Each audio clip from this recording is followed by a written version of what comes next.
किया रे गछौड़ी नाच नहीं ना तू उठ के तोहर नाच नहीं देखबौ के बैठ के अच्छा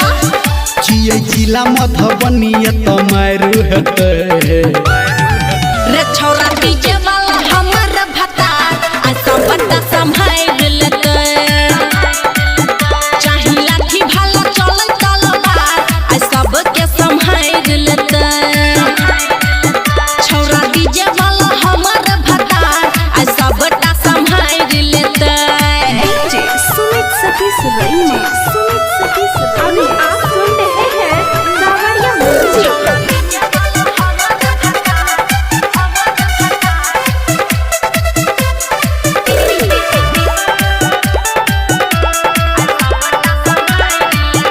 एगो तोरा एहन एले कते नचनिया हमरा ने बुझे छौरा ठंडा रे पनिया चल अच्छा एगो तोरा एहन एले कते नचनिया हमरा ने बुझे छौरा ठंडा रे पनिया चढ़ल जवानी पे राखै के परदा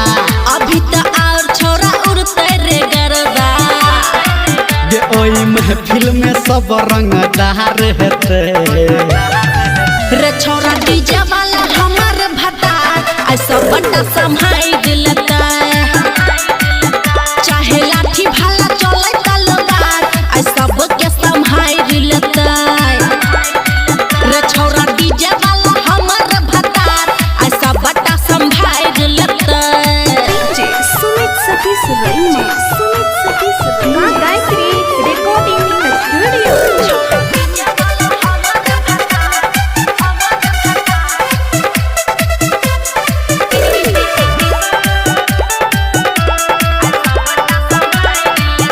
एगो कर न छौरी तू कोनो नादानी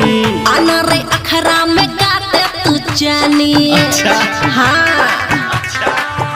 एगो कर न छौरी तू कोनो नादानी अनरे अखरा में गाते तू जानी धर्मेंद्र निरमलिया की कहते डीजे पे गाना हा ओकरे रे रहते गे समियाना के तोहर उखाड़ देते तो सुन रे छौरा डीजे वाला हमर भता ऐसा बड़ा संभाल